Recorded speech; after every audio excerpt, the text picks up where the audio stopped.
Bonjour à tous, c'est Catherine de retour sur Pur et Simple, votre chaîne du minimalisme.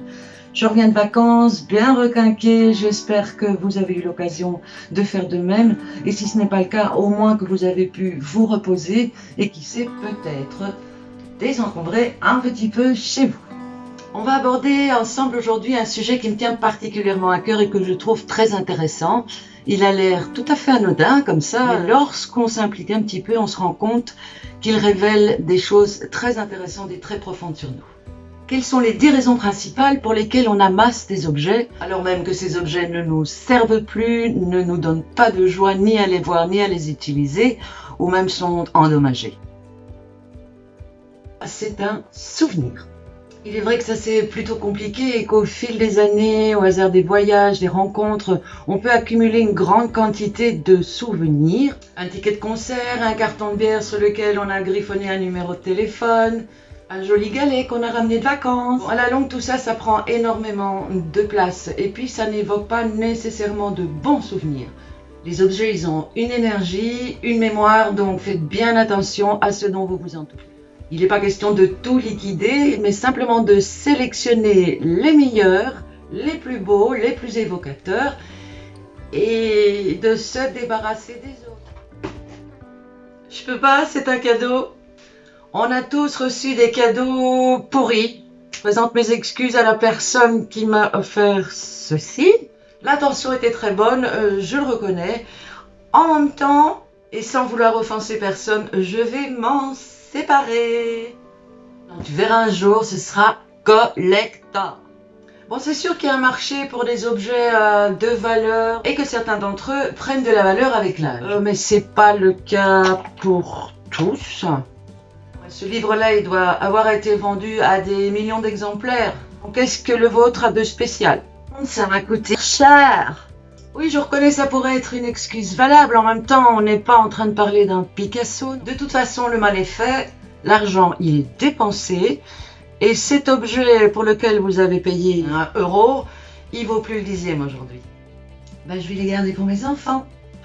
Ça part d'une intention super adorable. Mais qui dit que le petit Johnny sera heureux d'avoir un ours en peluche plus très blanc? Ou de lire les aventures farfelues de Petite Abeille. Alors soyons honnêtes, soit on les garde pour soi, soit on les garde pas. Pas le temps. Quand on a un gros éléphant devant soi, on le coupe en tranches. Vous n'avez pas le temps, eh bien, planifiez une petite demi-heure dans votre semaine. Donnez-vous un objectif et allez-y petit à petit, par petits pas. Je vous l'ai déjà dit, c'est un marathon, ce n'est pas un sprint. Bon, pour l'instant, je les utilise pas. Dès que j'aurai du temps, je lirai cette brique sur la gestion des ressources humaines. Je me mettrai à la musculation.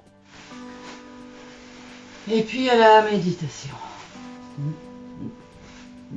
Ces objets-là, ceux qu'on utilisera dans un futur hypothétique, ce sont ceux qui entretiennent une vision de vous, une image de vous idéale. On aimerait tous être super cultivés, bien dans notre corps, bien musclés et puis très apaisés de l'esprit. Mais si tout ça, c'est pas vous, faites-en profiter quelqu'un d'autre. Aïe! Au cas où, un jour, je me remettrai à repasser. Ça doit faire plus de 20 ans que je n'ai rien repassé.